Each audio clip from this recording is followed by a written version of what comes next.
three different types of traders. I just finished up a meeting and this subject came up. Now, you may have heard the terminology, but you've probably never taken the time to sit down to determine what type of trader you are. So if you're new to your option trading journey, it's going to be very, very important that you know how to categorize yourself as a trader. And then you know what? I'm not even going to say categorize yourself.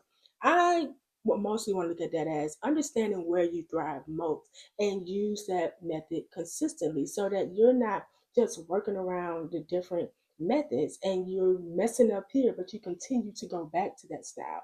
But you're winning here, but you're ignoring it most. And I'm going to tell you guys exactly what those three types of traders are and probably why you prefer one versus the other. The first trader type we're going to look at are scalpers. Scalpers are in and out type of flavors. They ain't trying to be in there all day, and they definitely ain't trying to be in there for weeks. When you are scalping, it's just what it sounds like. You're just scalping, you're skimming, you're trying to get something done quickly. You want to get in that trade and be out by the next candle forming. You will more than likely use the 1 minute to the 5 minute time frame to do your trade. Now, also when you are scalping, it doesn't mean that you just do one trade. Most scalpers do multiple trades. So let's just say you have a particular goal for the day, and because you're looking to get in and out within the next minute or the next 2 minutes, then you may not hit your exact goal. So you may be okay with $50 profit, a $60 profit in a quick trade because you know that you're going to go and find another play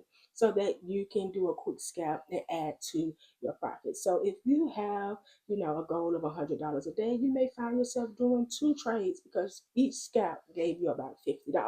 So it just all depends on what your personal goals are and how much you're looking to make. But a lot of times, understand this, when it comes to scalping, it's not exactly about how much you make per trade, it's how quickly you can make it and then quickly get out. You just allow those trades from those scalps to compound and it hit whatever goal it is that you were aiming for. Trader type number two are day traders. Day traders hold for an extended period of time.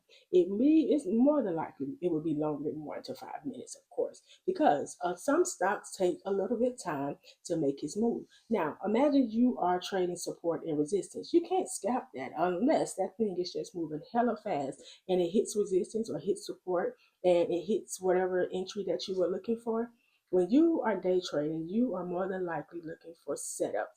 And by setups, it's looking for support and resistance, supply demand zones, looking for certain formation, which are like double tops, double bottom, or you're just looking for general ones on the charts, okay? You won't always find that when you're scalping because your primary focus is catching quick price action. And in day trading, you are on the charts. You're looking for setups to trade so that you allow it to make its move. And sometimes it could take hours or it could take the full day. If you lack patience, scalping might be for you. The third type of trader are swing traders or swingers. When you swing trade, you are looking to hold for an extended, much more extended than day trading. You can go for a week, 2 weeks, maybe even a month because you understand that the stock that you are trading takes time to make its most significant move. So if you're trading a stock that only moves, let's just say $2 to $3 increments a day, or maybe 5 increments, and you know that this stock has a history of making massive moves over the course of a week, over the course of a month, you say, I'm going to swing this trade and I'm going to hold it for a month because it's now back at a level that I want to enter in because I know exactly where it's going and I know how long it's probably going to take. When it comes to picking what type of trader you are, whether you're a scalper, a day trader, or a swinger, it's all about your level of patience and just how fast you're trying to get it. Because if you lack patience, you probably won't make a good swing trader, and you might not make a good day trader either. Because when you're day trading, you have to have the patience to allow the stock or the price to get to particular level, because mastering your entries and your exits is what will make you a good day trader. As well for swing trading, because you want to be sure that you are entering in places where it's more than likely to go your way, whether you're doing calls or puts. When you're scalping, you have that ability to say, okay, well, I'm going to enter into it on this candle, but I'm getting out on this candle, whether it's a call or a put.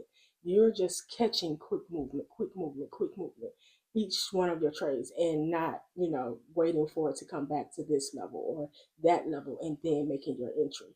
That is just a simple difference between the three, and your patience level will determine which one you will thrive best at. And you will need to take the time to sit and determine, do you have the time to sit in front of charts all day?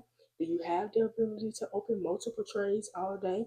Do you have the patience to wait weeks for this thing to make its move?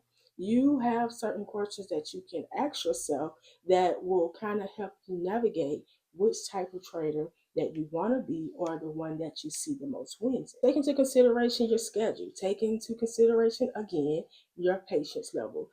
Take into consideration the amount that you're willing to risk or you're able to risk, and a number of other factors. But the only way you are genuinely going to see where you thrive the most in trading, or which type of trading, you will have to put in the work. And in my opinion, if you're new to it, try paper trading. So that way you're testing the waters across different trades without risking real money. So that way you can get a feel for where you're doing best at, so you can put your money toward the real money in that same area.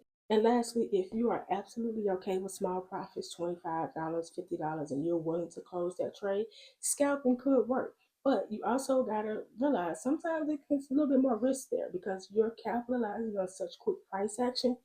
Quick moves happen very quickly. So it could easily reverse on you and do something completely opposite. So it's not gambling. Now, don't think going into scalping means you're just entering quick, get out there. No, you still want to be sure that you know what you're looking at and what you're reading, because those candlesticks will always let you know what that price next move will be. So your task is to take the time to understand what type of trader you are or what type of trader you want to explore. So when you do this, you are able to see higher run rates in your trading, and you're able to see better results. Because when you understand what type of trader you are, you understand what type of decisions you need to make each day that you are on the market.